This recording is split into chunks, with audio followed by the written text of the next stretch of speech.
Years passed, and Quasimodo lived alone in the dreadfully bell tower. Now and then, townspeople caught glimpses of his homely face and mishap back. He became known as the Hunchback of Notre Dame.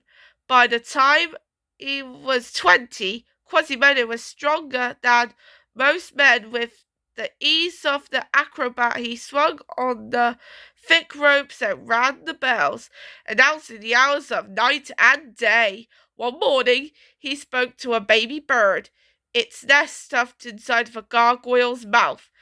The tiny creature hopped out, flapped its wings tightly, and looked at Quasimodo. Go on, Quasimodo encouraged the little bird. Nobody wants to be cooped up here forever. Why, if I picked a day to fly, this would be it. The Festival of Fools.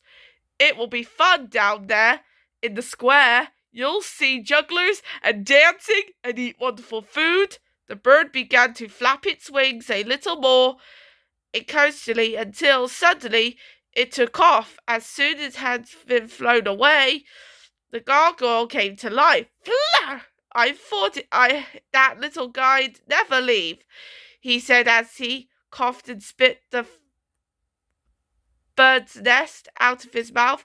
I'll be spitting feathers for a week. Several feet away, another gargoyle spoke up. That's what you get for sleeping with your mouth open, Hugo, he said primly. He stretched and extended his wings. Ah, Victor, go scare a nun, Hugo replied. The gargoyles leaned over the rail and watched the noisy crowds. This is a great spot, said Hugo. Balcony seats? It is such a treat to watch the colourful pageantry of the simple peasant folk, Victor observed. Although it is such a pretty holiday, imagine dressing up as foolish as possible, and then to climax the event of the most foolish-looking of all of his crowning King of the Fools. Don't be so stuffy, Victor, said Hugo. Listen to the band's tuning up.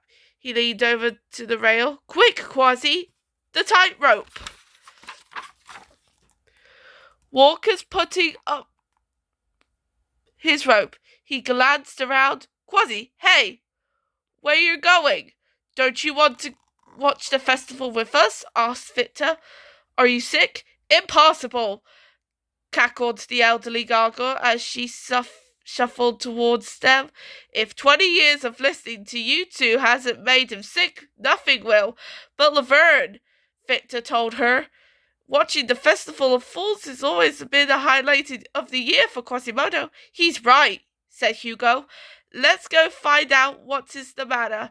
They found Quasimodo at the table, gazing at a miniature wooden town. He'd carved at it himself. It was the city he knew only from above. What's wrong, Quasi? Asked Laverne.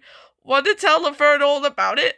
I just don't feel like watching the Festival of Fools, that's all, said Quasimodo. Laverne scratched her chin for a moment. Did you ever think of going there instead? She asked. A good idea, agreed Victor. As your friends and guardians, we insist you attend the festival. Yeah, said Hugo. Quit beating round the bell tower, but I never fit in out there. I'm not normal, said Quasimodo. Quasi, Laverne said gently. Take it from an old spectator. Let's not spectate a sport. If watching is all you're gonna do, then you're gonna watch your life go by without you. I appreciate all the encouragement, interrupted Quasimodo, but you're forgetting one big thing. My master, Frollo. Ooh, said Laverne. I did forget for a minute. Tell me, asked Victor. When Frollo says you're forbidden to ever leave the bell tower, does he mean never ever? He means never ever, said Quasimodo. And he hates the Festival of Fools. He'd be furious if I ever asked to go. Well then, said Hugo, wiggling his eyebrows, Who says you got to go? It's just one afternoon, urged Laverne. Sure, said Hugo. You sneak out and sneak back in. But he might see me, said Quasimodo. You could wear a disguise, suggested Victor. Remember what you told that little bird? Laverne reminded him. Nobody wants to stay cooped up here forever. Quasimodo thought it is over for a moment. You're right, he declared. I'll go. That's the stuff, yelled Hugo. Victor patted Quasimodo on the back. You'll see, he said. The decision is one that you'll not regret. Beaming from the ear to ear, Laverne opened the door wide, then all at once she froze. Frollo himself was coming up to the stairs. Oh, good morning, master, stuttered Quasimodo fearfully. Dear boy, whoever are you talking to? Asked Frollo. Quasimodo hesitated a bit. My friends, he answered. I see, said Frollo, knocking his hand against Laverne's suddenly still forehead. And what are you friends made of? Stone, answered Quasimodo. Can stone talk? Asked Frollo. No, master, answered Quasimodo. Smart lad, said Frollo. Well then, let's sit down. First, shall we read through your alphabet? A is for abomination, recited Quasimodo. Frollo nodded. B is for blasphemy, Quasimodo responded. C is for contrition. D is for desertion. E is for internal dissertation. F is for festival. Excuse me, interrupted Frollo. I mean, for forgiveness.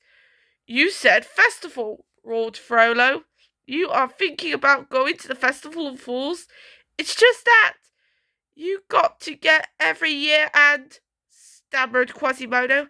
I am public official, Frollo interrupted. I must go, but I don't enjoy it. Thieves and cut pushers, the dregs of humankind all mixed together in the shallow drunken support. He shook his head with a mock sadness.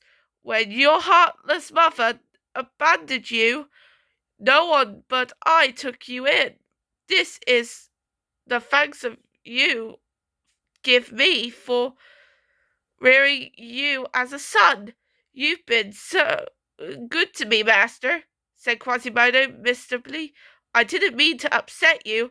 You are forgiven, said Frollo, pausing at the door. He patted Quasimodo on the shoulder.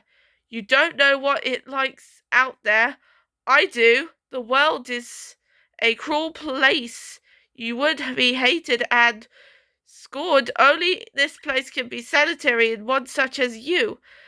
And with that, Frollo swept from the room. Alone, Quasimodo went back to his miniature town. He took a tiny carved model of the inside of the little bell tower. It was of himself. He placed it in the middle of the town square. All of my life, he said softly. I've been wanting to be there, if only for a day. Quasimodo went out onto the balcony, and long as I watched the happy crowds below, if I were down in there, he thought, I'd love every minute going where I wish, stopping where I might. He raised his head to heaven and closed his eyes. Oh, if I could have one day of the freedom of hold forever in my heart, he muttered. In a few moments, Quasimodo opened his eyes, then, with a new determined air, went back to his room and threw on his cloak. He would be going to the festival after all.